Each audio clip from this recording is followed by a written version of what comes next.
चकवा चकवी की कहानी। दोस्तों, एक समय की बात है, किसी जंगल में चकवा पक्षी का एक जोड़ा रहा करता था।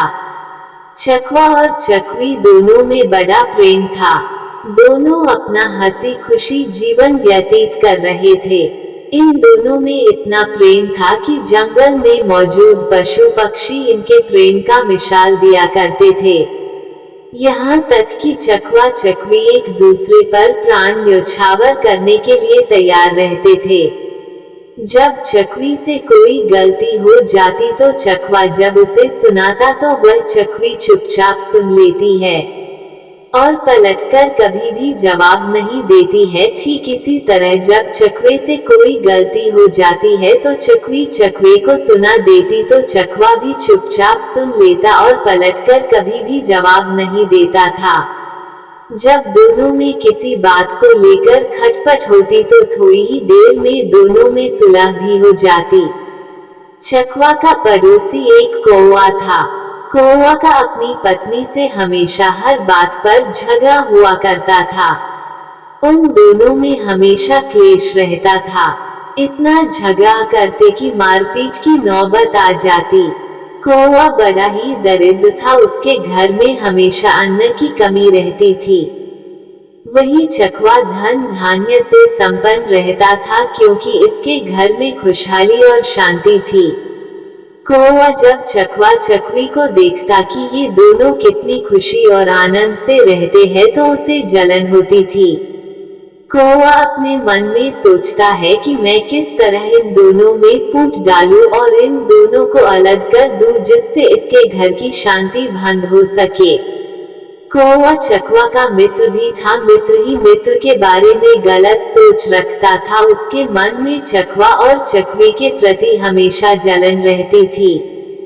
कौवे ने अपने मन में सोचा कि अब मैं इसे शांति से नहीं रहने दूंगा। जब मेरे घर में झगड़े और लड़ाइयाँ होती है, मैं परेशान रहता हूँ, तो फिर ये कैसे सुख शांति से रह सकता है। अब इसके घर में भी अशांति फैलानी है। इसका जीवन भी हमें नरक करना है। जब कभी भी चकवा घर पर नहीं रहता तो कौवा चकवी के पास जाता और चकवे के बारे बुराई करता और कहता कि चकवी बहन, चकवा भाई आपसे बिल्कुल भी प्रेम नहीं करते, वह तो किसी दूसरे से प्रेम करते हैं। मैंने उन्हें कुछ समय पहले किसी अन्य से बात करते हुए देखा। कौवे की इस बात को सुनकर चकवी को बिल्कुल भी भरोसा नहीं होता था।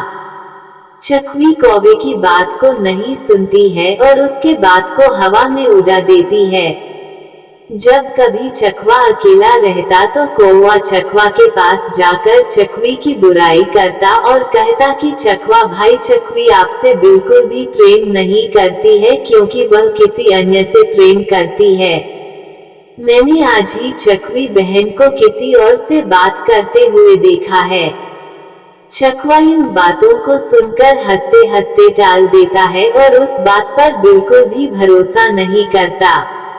अब इसी प्रकार कौवा चकवा और चकवी दोनों में बारी बारी से फूट डालने की कोशिश करता, लेकिन चकवा चकवी में इतना दृढ़ प्रेम था कि एक दूसरे पर विश्वास किया करते थे और दूसरों के बहकावे में नहीं आते थे। अब इस प्रकार कौवा जब हार जाता है तो कौवा अपनी पत्नी से जाकर कहता कि यदि तुम चाहती हो कि मैं तुमसे कभी भी झगड़ा न करूं तो तुम मेरा एक काम करो, चकवा और चकवी दोनों में मनमुटाव करवा दो, दोनों के बीच झगड़ा पैदा कर दो जिससे उनकी शांति भंग हो सके। कौवा ने अपनी से कहा कि जब भी तुम्हें मौका मिले तुम चकवी बहन का कान भरती रहना और मुझे भी जब भी समय मिलेगा मैं भी चकवा भाई का कान भरता रहूंगा, जिससे दोनों में लड़ाई झगड़ा हो सके। अब कौवे की पत्नी चकवी से जाकर कहती कि तुम्हारा पति तुमसे प्रेम नहीं करता, वह तो किसी दूसरे से प्रेम करता है। ठीक इसी तरह कौवा भी चकवा के पास जाकर कहता है, चकवा भाई, चकवी बहन आपसे प्रेम नहीं करती, वो किसी दूसरे से प्रेम करती है। कौवा और उसकी पत्नी अब प्रतिदिन चकवा और चकवी के कान भरते। जिससे धीरे धीरे चकवी को विश्वास होने लगा कि चकवी जरूर अब हमसे प्रेम नहीं करती है। ठीक इसी तरह चकवी को भी धीरे धीरे ये लगने लगा कि मेरा पति मुझसे प्रेम नहीं करता है।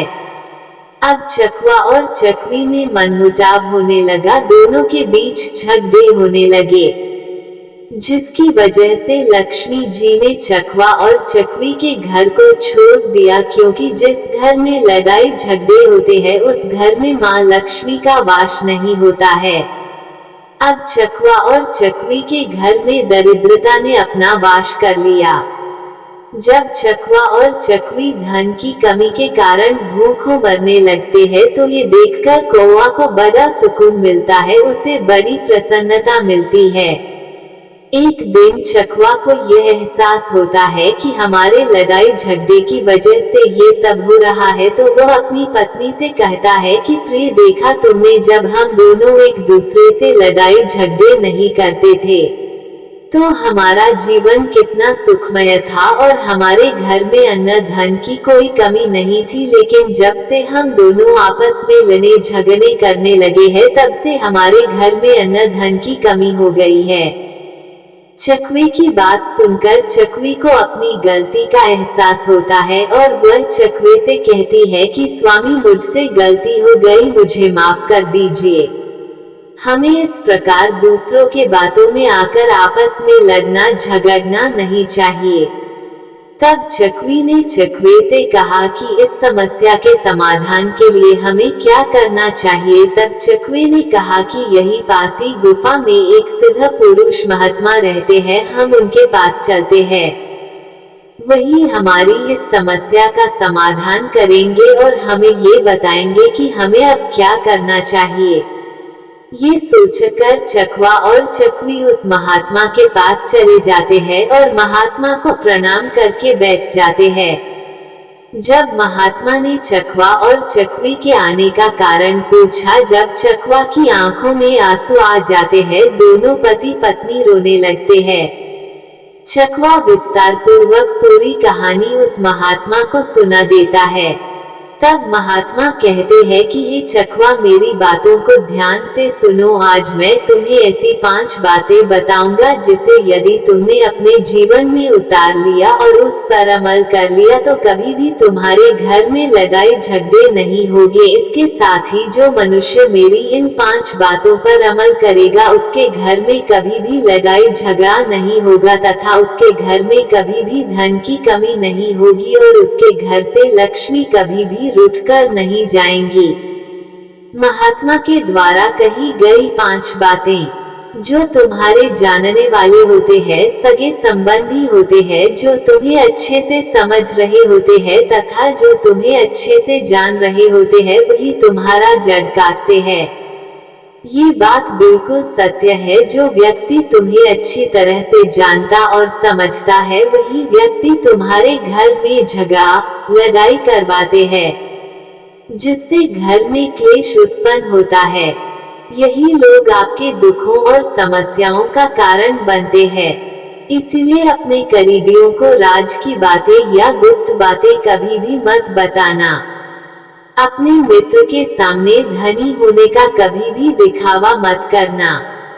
अपने मित्र के सामने अपनी बड़ाई और दिखावा करोगे कि मैं बहुत धनवान हूँ तो वो मित्र आपके बारे में गलत धारणा बना लेगा और आपसे घृणा करने लगेगा तथा आपसे दूर रहने लगेगा। इसलिए अपने मित्र के सामने धनी होने का दिखावा मत करो। अन्य दूसरे के कहने पर कभी भी विश्वास नहीं करना चाहिए।